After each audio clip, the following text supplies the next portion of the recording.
Hey guys, once again welcome back to the layout. So today we're going to go ahead and take a look at how to install a Tsunami sound decoder. This is actually a video that I've been meaning to do for quite a while, I just haven't gotten around to it in the past. But anyways, I'm going to be installing it into this Canadian National C44-9WL, which is right here. This is the locomotive which was recently in the magazine. And anyways, what I have here is a Tsunami TSU AT1000 sound decoder. I have a speaker and a small enclosure which are made by QSI, and then some LEDs and some resistors as well. And that's all the materials that you'll need. You're also going to need some extra wire, just some small wire like this right here, a few extra pieces of that, some wire snippers, and then also a soldering iron like this one right here. And this one was nice because it has an adjustable temperature, so when you're working on the fine wires, you can turn the temperature down so it doesn't work too fast. And also, my soldering iron has a very fine tip on it, so that's very helpful. But anyways, the first thing I'm going to go and do is remove the shell, and we'll get to work. Alright, so the first thing that I'm going to go and do here now that I've got the shell off is remove the original board from the factory. And this is just the light board. So I'm going to go ahead and start off by unscrewing these two screws right here.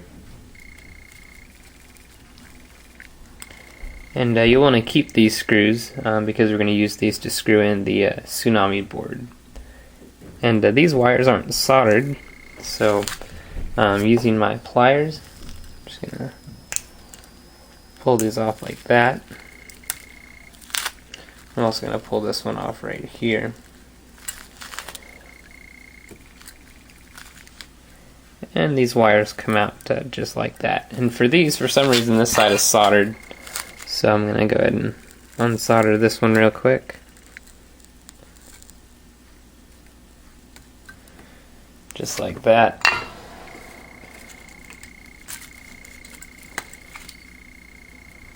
And again, I'm going to pull it out. So, just like that, other than the motor clips, which are right here, it comes out pretty easily. So there you go, you can see that's our board.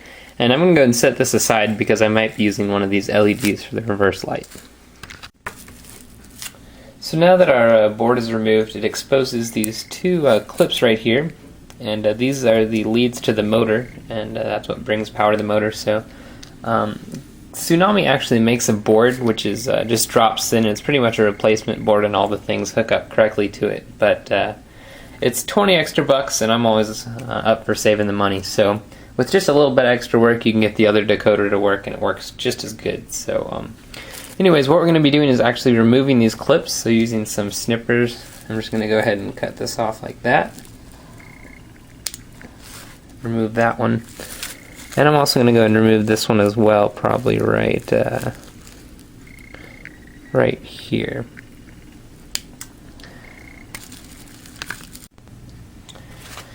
Alright, so I'm going to go ahead and cut my wire for the leads here. I'm just going to go ahead and snip off a small piece since it doesn't really have to go that far. And then I'm going to strip the ends like that, so you can see I've got a little bit of wire exposed there in the end. And so I'm going to go ahead and make one of these for both the wires, and then go ahead and solder them on. Alright, so I'm now ready to go ahead and solder it on. I have some flux right here, and I'm going to go and just place this right on the area where I want to solder that wire. And this will help the solder to spread out a little bit easier. And so the next thing I'm going to go and do is actually put some solder on there.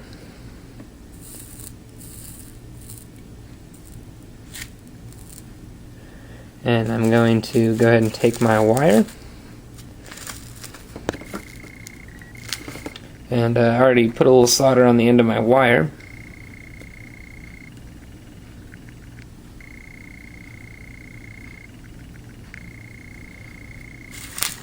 I'm going to go and solder it in place.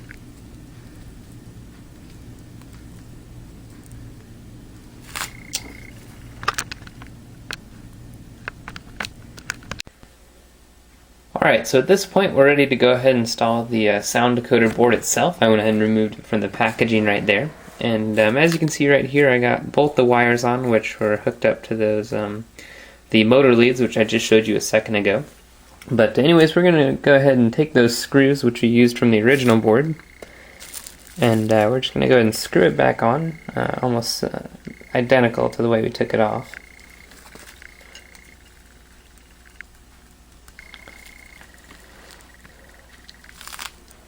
So we're just going to go ahead and get both of them in loosely.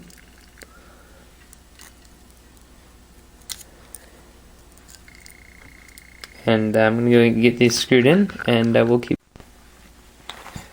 Okay, so I went ahead and got the screws on. The next thing I'm going to go ahead and do is work on installing the motor leads, which we just worked on a few seconds ago. So I'm going to go ahead and take the negative side of the motor, which is going to be the bottom, and just stick that up into this hole right here, and then take the top side of the motor and stick it up into the positive side right there. And as you can see, they're just kind of sitting there, and with my decoders I always like to solder them. That just ensures that you'll have a good connection and that everything will work well. So I'm going to go ahead and apply a little bit of solder there, and that'll make sure that those wires never go anywhere and that they have a good solid connection. Okay, so now that we've got our motor leads on, we're going to go ahead and attach the pickups, which go down to the trucks. Except for the older Athearn engines, pretty much you'll have 2 on each side of the locomotive and 2 for each truck. So I went ahead and shortened these up just a little bit. I didn't show that to you guys, but pretty much I just cut them off and then re-stripped the ends of them there. But anyways, I'm just going to go ahead and make a 90-degree bend in the wire here, and then stick it right into the outside leads here. And again, if you're ever wondering which wires go where, just take a look at your manual, and they have a nice set of instructions on which wires go where, and a nice diagram as well. So I'm going to go install these, and once they're in place, I'm going to go and take my solder and my soldering iron. I'm going to flip it over here and just solder it very lightly again.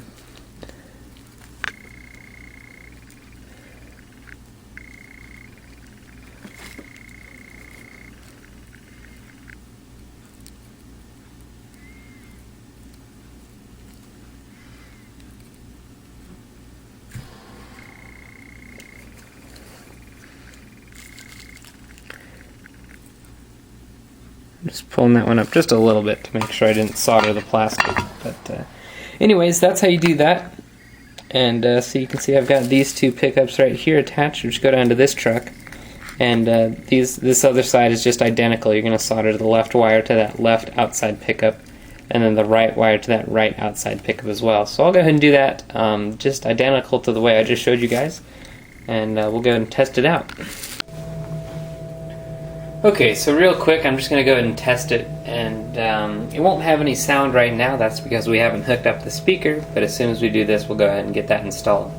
But the reason I'm testing it right now is just to make sure I've done everything correctly so far, and if you do run into any problems down the road, you'll be able to narrow that down because you'll know that the wires we've already connected all work fine. So anyways, we haven't done any programming to the decoder itself, so we're going to go ahead and just enter in address 3. Which is the default address for all decoders. And there's forward. And there's reverse. So it looks like everything's working well. And also, if for some reason the engine is running backwards, so for instance, if you're going forward and it's going backwards, that's because you've got these 2 wires just reversed. So that's happened to me before, but it's really easy. You just take them out and simply stick them in the other socket. But anyways, let's go ahead and get onto the speaker.